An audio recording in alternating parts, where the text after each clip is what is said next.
Hey guys, this is Plini. In the last lesson, we talked about how you can take a really simple chord progression that you might know and love from your childhood and embellish it in a more colorful way. In this lesson, we're going to talk about how you can write a guitar solo on top of that. So this is the progression we worked on last time.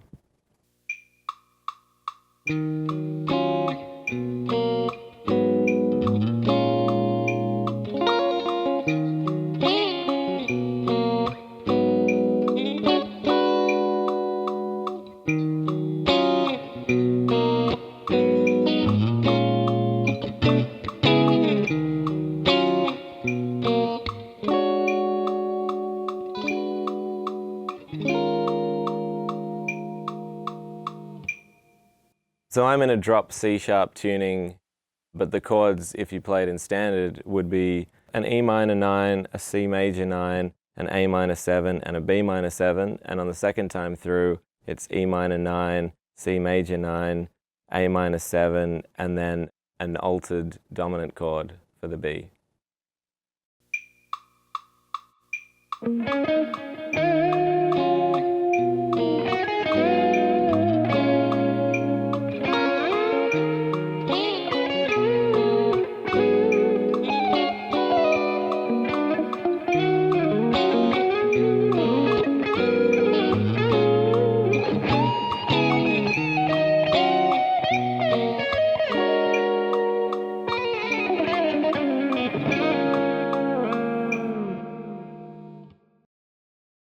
So that's the first solo from my song Selenium Forest, and I'm going to talk about how that gets built up from a simple melody and then articulated into more of an interesting guitar solo.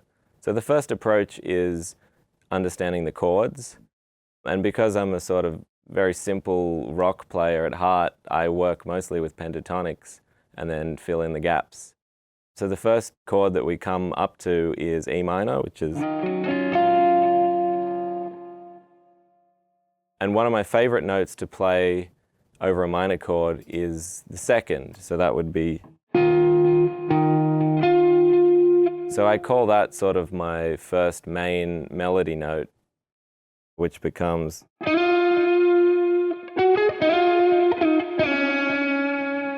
And that's informed by the chord that it's playing over, which was that E minor 9. So you have... So we take the notes that are coloring the chord and use them as the main focal points of the melody and then embellish it with all our favorite little pentatonic tricks. So that becomes...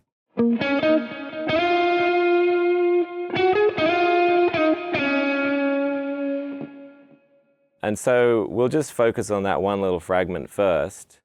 If you thought of the guitar not as the instrument that it is and just a way to produce notes, all you would have was...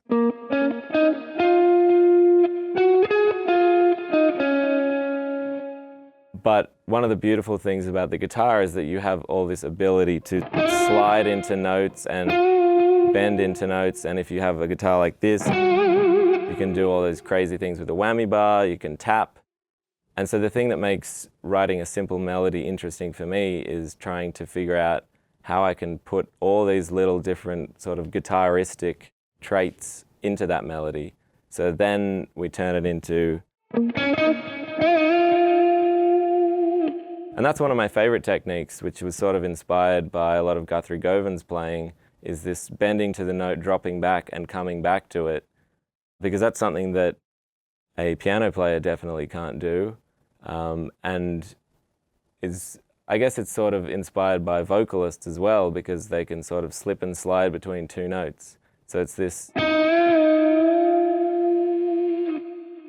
And that alone is something that you could probably spend a week without food or water just working on to try and get, because that top pitch, when you're bending, you could end up anywhere.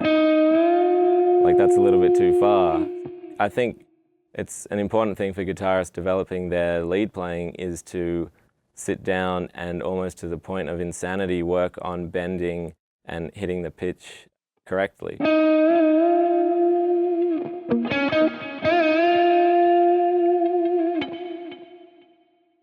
So moving on in that section. So moving from the E chord to the C chord, one of my favorite modes of all time is Lydian, and that's that relationship of, which is quite ugly on its own, but in the context of the scale that it's in, it's quite sort of beautiful tension that you can play off this sort of. And even though that chord only happens quite briefly, that's when I'm building a melody, that's the sort of tension that I want to focus on for that small moment of the melody. So it becomes.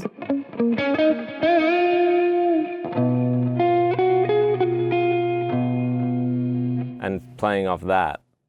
So if we took a microscope and looked at every little chord on its own, we have the first E chord. The thing we find the most interesting is those two notes, and then to the C chord we have, and then to the next chord, the A chord, a tension that I really like there is the fourth. So the melody goes there before it comes up to B. And so that passing of the fourth becoming a third as the A moves to the B is, I guess, what you would say I find the most interesting in that relationship. So if we look at each chord and discover the note or pair of notes above it that sound the most colorful, that's how you can piece together a melody. And then layering in all these little techniques of sliding and bending makes it sound like a captivating guitar melody. So in the first two chords, the E and the C, and the next two, the A and the B, one common theme is taking one note to connect the two chords. So in the first case, it's that very strong ninth, which becomes that sort of Lydian sound in the next chord. And then as we go from A to B, we use the fourth, which is D.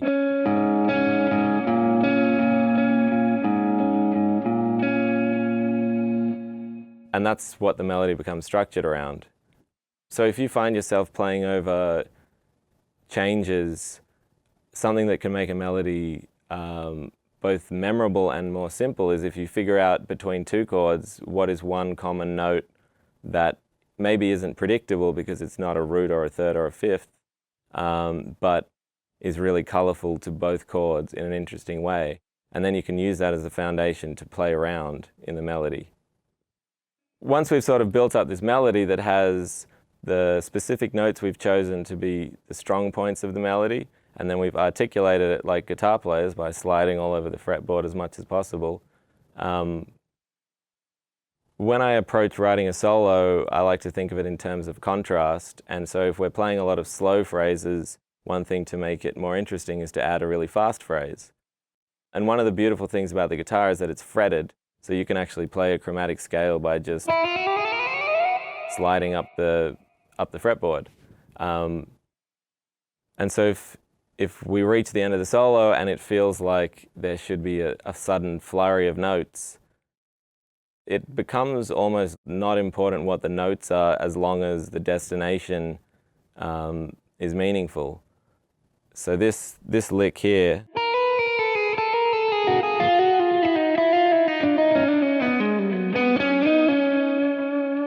has almost nothing to do with the scale, but it feels comfortable in the hand and lands on, which sounds strong because it's using the note that we chose before, which is that seventh. So with that lick in particular, the most important parts of it are the first note, which is what the ear registers as being important, and the destination. So the first note in that which is the fifth, which is the root of the chord we're playing over.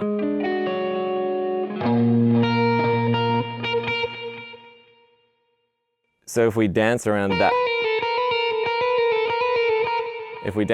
note, that sort of the ear interprets it as being almost entirely just that one note.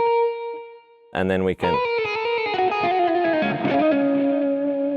sort of just fall down the stairs with all the notes between those two. So to wrap this lesson up, even if you're not a very theory-based player, you can find the chords that you're using and pick out the notes that are most colorful in those chords, use them to base a melody on, and then using all the articulation that's super fun to play with on the guitar, end up with a really unique and memorable guitar solo or melody. Thank you.